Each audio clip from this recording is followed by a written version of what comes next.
دا مې اورېدلي وو چې د عوامي نیشنل پارټۍ سره لکه سیټونه نشته او بیا هم چې دوی یو خبره وکړي نو دا منلی کېږي. د دې څه وجه ده جي؟ دا د خاص اهم خبره وکړه. راته ووایي جي چې په کراچۍ کې پښتنو ته مسلې راشي نو هغوی د عوامي نیشنل پارټۍ دروازه ټکوي، خو چې کله د ووټ وخت راشي نو هغه بیا تښتي نورو پارټو ته. د عوام ته به څه میسج ورکوئ په دې حواله باندې؟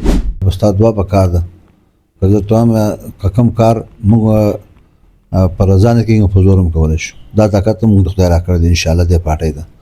راته مو ووایي جي چې په کراچۍ کې به د پښتنو د مسلې که چېرې د عوامي نیشنل پارټۍ اقتدار راغی سیټونه یې واغسته نو دا کمې درپېښ مسایل چې دي پښتنو ته نو آیا دا به ختم شي؟ بسم الله الرحمن الرحیم. ګرانو قدرمنو کتونکو السلام علیکم. زه ستاسو ورور سجاد علي اخونزاده یم او دا وخت موجود یم د پاکستان د ټولو نه غټ ښار کراچۍ کې.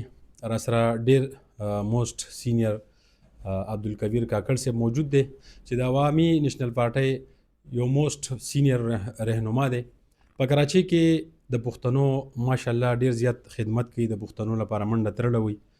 یقینا چې 95% پښتانه چې دي هغو ډېر زیات خوښیدو. موږ په خپله سروې وکړه، د هغو سره به مرکه کوو، تپوسونه به دې کوو. سر لومبی خو تاسو ته هرکلی وایم چې ټایم راکړو. ستاسو یو جهان مننه جي. مننه د ټولو مخکې ستا شکریه چې میلمه راغلی کراچۍ ښار ته او بیا موږ ته دې راغلی موږ ته د عزت راکړو انټرویو دپاره. ښه زما افیس ته راغلی ویلکم موسټ ویلکم. سر دا راته ووایه جي چې اورال پښتنو علاقې موږ وکتې ګیس نشته، بجلي نشته، روډونه ورته هم خراب دي.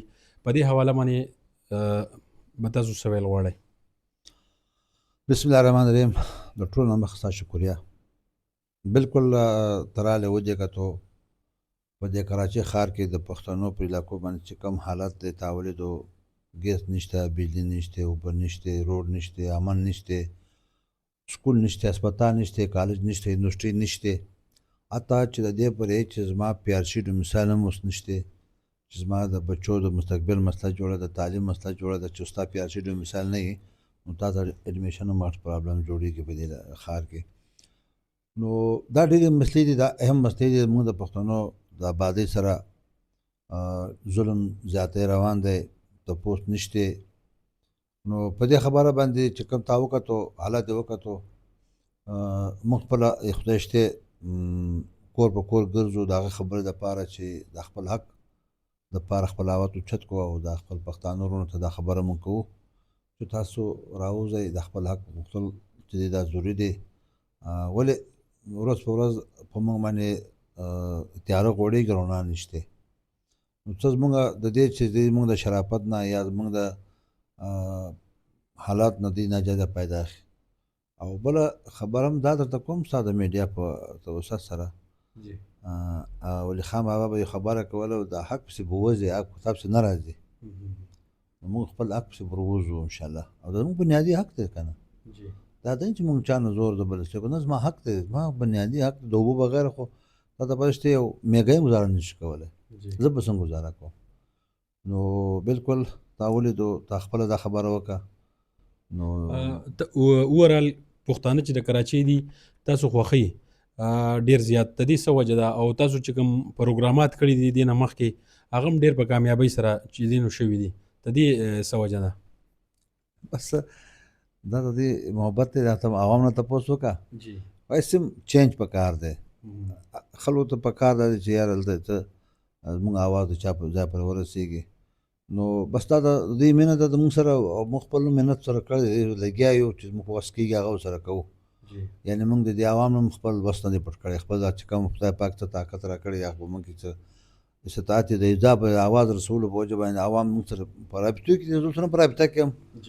نو شاید دا هم د دې مهرباني ده چې هغه زموږ هغه چې کوم محنت د دې سره هغه د هغه احساس ورشته ده.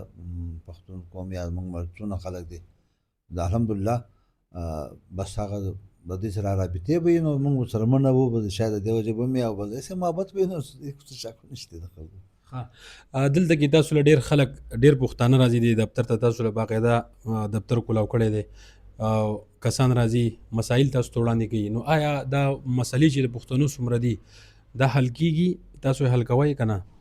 حالانکه مونږ خو ناست یو کوشش وکړو که نه ولې نه جی کوي خو څه الله کوي ولې به نه کېږي مسلې چې ته ګوره یو کار ته بغیر لالچه کوې او د الله دپاره د رضا دپاره کوې په اخلاص یې کوې ولې به نه کېږي دا مې اورېدلی و چې د عوامي نیشنل پارټۍ سره لکه سیټونه نشته او بیا هم چې دوی یو خبره وکړي نو دا منلی کېږي د دې څه وجه ده جي دا د خاص اهم خبره وکړه جی دا د هغه زما چې کوم خبره تا وکړه دا د واقع هغه اهم خبره وکړه اصل خبره دا د پښتون په زړه کې د باچا خان بابا د خدایي خدمتګار د تحریک د وخت نه د اوسه پورې دغه محبت نه دی ختم شوی کاغذ مونږ په پارټۍ کې یا او که نه جی دا محبت د هغوی په زړه کې شته د سرې جنډې محبت د هغوی په زړه کې شته په دې کې هېڅ شک نشته او بیا دا خبره چې ته کومه کوې نو دا یو قدرتي محبت مینه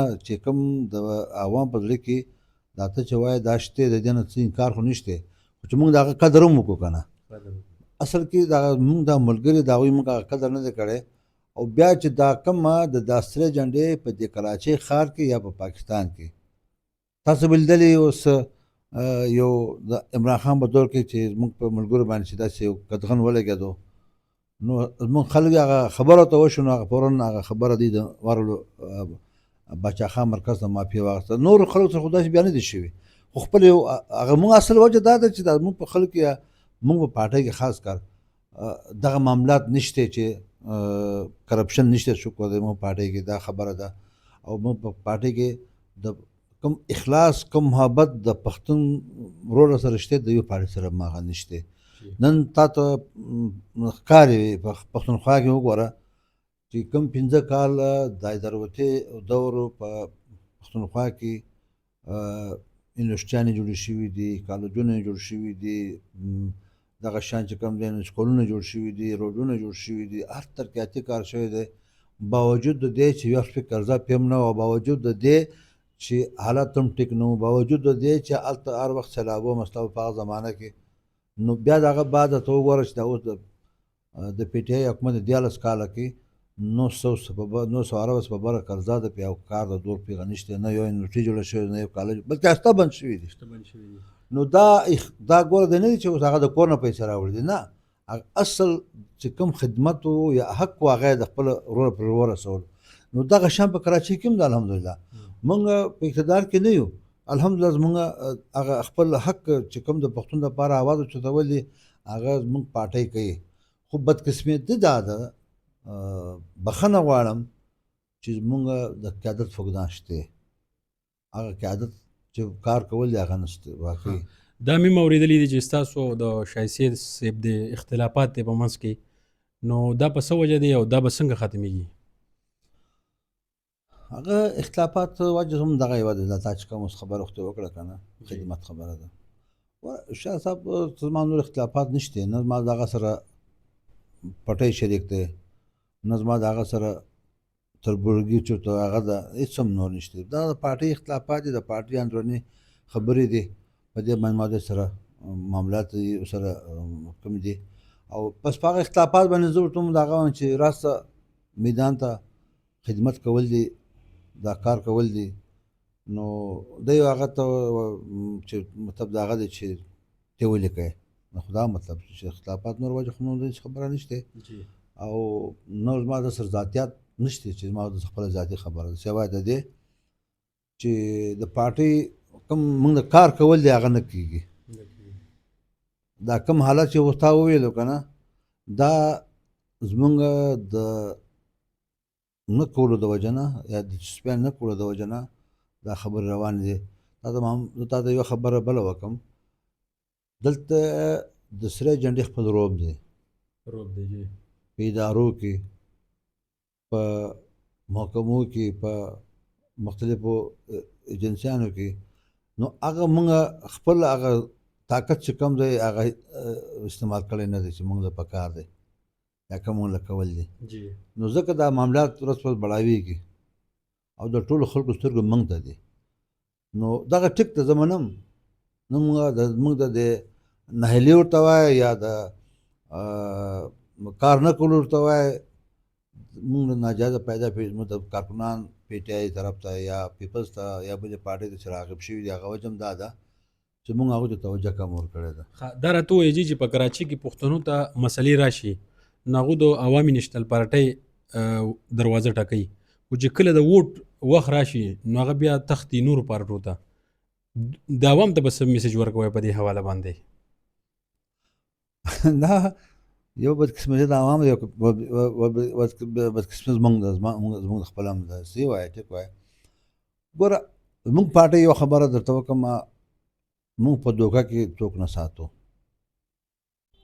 اوس نورو پارټیانو یو سلوګن جوړ کړي د دروغو. پښتون قام ډېر غیرتي قام دی، دا یاد وساته. هغه په چا باندې ډېر ژر بروسه کوي. خو ټیک ده په دې پښتون قام تاسو ولیدو په کوم نومونه باندې استعمال شوي دي. د جهاد په نوم استعمال شوی دی، د اسلام په نوم استعمال شوی دی، د چینج په نوم استعمال شوی دی چې بای تبدیلي په نوم باندې استعمال شوی دی. مثلا دا ډول داسې خبرې راغلي دي پښتون قام غریب بیا وروسته خبرېږي وخت تېر شوی. مونږ صفا خبره ورته کړې ده چې بای دغه کول دي، مونږ دا کار کول دي. هغه بیا رښتیا سي خو ټیم پکې ولګي، وخت تېر شوی. اوس مثال درته کوم، د افغانستان د جنگ مثال وکړي 45 کاله اوس اندازان دا جنگ کېږي، دا اوس پرې دی، اوس هم ټک ټوک شروع دی. دغه هغه ټایم موږ په سټوډنټو، زه د 10 کلاس سټوډنټ وم چې دا معاملات سټارټ واغستو. دوی منې چې دا کار شروع شو هغه ټایم نو یو طرف ته نیشنل پارټي او بل طرف ته اسلامي پارټیانې وي. نو جهاد هم دوی دا جهاد نه د فساد دی، دا د امریکایو د روس جګړه ده. نو بیا به خبرې چې راغلې نو د امریکایو د روس خبره چې به راغله ول دا ګوره دا جهاد نه مني، دا کافر دی. دا خبرې مونږ اورېدې مخالفانو ولي خان باندې فتوا لګوي، په باچا خان باندې فتوا لګوي چې باید دا د دوی دا د مفاداتو دا د جګړه ده، دا د پښتون د حق جګړه نه، دا د اسلام جګړه نه ده. نو دوی دا کفر دی، دا هغه دی. بیا به دوی ورته وایي چې باید ما دا د امریکا تاسو ولې هغه ته نه، دا به اهل کتاب مطلب هغه خبر دی لار برابر کړی. نو پښتون قام ساده قوم دی، جذباتي قوم دی، پې عمل کوو که نه. نن ټولې خبرې راغلې برته رښتیا شوې. هغه روس پیله ځل چې کوم دی دا اوس موجوده حکومت سره خپله معاهده وکړه، مطلب هغه جهاد وسو، هغه دغه خبره چېرته لاړه، هغه کفر هغه. نو خو څوک زه خو تباه خو سوم، ما خو ملک تباه سو، لږ بږ 45 لاک کسان تباه سو، مړه سو، ورک سو، بې کوره سو. زما خو اخر خبره اوس رښتیا سو چې هغه رښتیا او د هغه واقعي فساد. نو اوس دغه شان دا اوس 11 کاله په پښتونخوا کې حکومت اوس په کوم نوم باندې اوس نتیجه خو اوس راووته که نه. دا به راوځي چې اوس هغه وخت راځي زما خو تباهي شوې ده که نه. پښتون پوه شي خو وخت یې تللی وي. وخت یې تللی. دا راته مو وایي چې په کراچۍ کې به د پښتنو د مسلې که چېرې د عوامي نیشنل پارټۍ اقتدار راغی سیټونه یې واغستو نو دا کمې درفیش مسایل چې دي پښتنو ته نو آیا دا به ختم شي؟ بالکل په دې باندې ګوره چې ته خپل ته په زړه کې ته خپله صفا سوتره یې که نه، ته د هغه نه خپل هغه غوښتلی شي ستا په غلا نه یې، ته خپله کرپټ نه یې، ته څه نه یې. مونږ الحمدلله مونږ پارټۍ کې دا یو شی شته، مونږ پارټۍ کې الحمدلله کرپشن نشته او مونږ کسان داسې نه دي چې داسې وخت خدای راولي. دا به ستا دعا پکار ده. که زه ورته وایم که کوم کار مونږ په رضا نه کېږي په زور هم کولی شو. دا طاقت هم مونږ د خدای راکړی دی انشاءالله دې پارټۍ ده چې دا موقع خو میلاو شي انشاءالله. اورال پښتنو ته به څه پیغام ورکوئ په آخره کې؟ زه دا پیغام ستا د میډیا په توسط کوم چې یو څه مونږ واپس کې ورونه یو او دا زیو خیلیو کومپرستیو دا پارټیانې چې کوم پکې تقسیم دا پرېښودل غواړي. دا کوم چې تاسو وویل چې ما ولیدو چې دلته پښتون د مختلفو مسایلو سره مخامخ دی، لکه بجلي و، ګیس، اوبه، انفراسټرکچر وغیره وغیره، امن. دا زموږ د ټولو مشترکه مسله ده، په دې کې هره پارټۍ ده. ان پی هم ده، پیپلز هم ده، پی ټي آی هم ده، جماعت اسلامي هم ده، جماعت علماء اسلام هم ده، مسلم لیگ نون هم دی، دا ټول دی پکې. دا زموږ د ټولو مشترکه مسله ده. نو دې ته موږ باید یو شو، یو پیج شو. دې مسلې ته راووځو. باچا خان بابا به خبره کوله چې پښتونه ته د خپل زوره ځان خبر که، ته د خپل طاقت نه خبر نه یې. تا خپل طاقت په خپله استعمال کړی، په خپله سره چې دا باجوړی دی، دا فریدی دی، دا سواتی دی، دا کوټیوال دی، دا مردانی دی، دا فلانا ده، دا سبزی دی. دا خبرې پرېږدئ. یو شی د دشمن خلاف ځئ. زه ستا د میډیا په توسط سره دا خبره کوم چې موږ یو کېږو، خپل حق به راوړو انشاءالله. او زه ستاسو د میډیا په توسط سره زه حاضر یم او ما خپل ځان وقف کړی دې خبرې لپاره. ډېره مننه سر. شکریه. قدرمنو کتونکو، داسې پښتانه مشران دې ډېر شي څنګه چې عبدالکبیر کاکړ صاحب دی، په خپل کم ټول ټایم چې دی نو هغه د پښتون قام د خدمت لپاره ورکړی دی. یقینا چې داسې کس د مشرۍ قابل وي. دا خپرونه به ستاسو خوښه شوې وي. خپل کوربه سجاد علي اخندزاده له اجازت ورکوي. د الله په امان.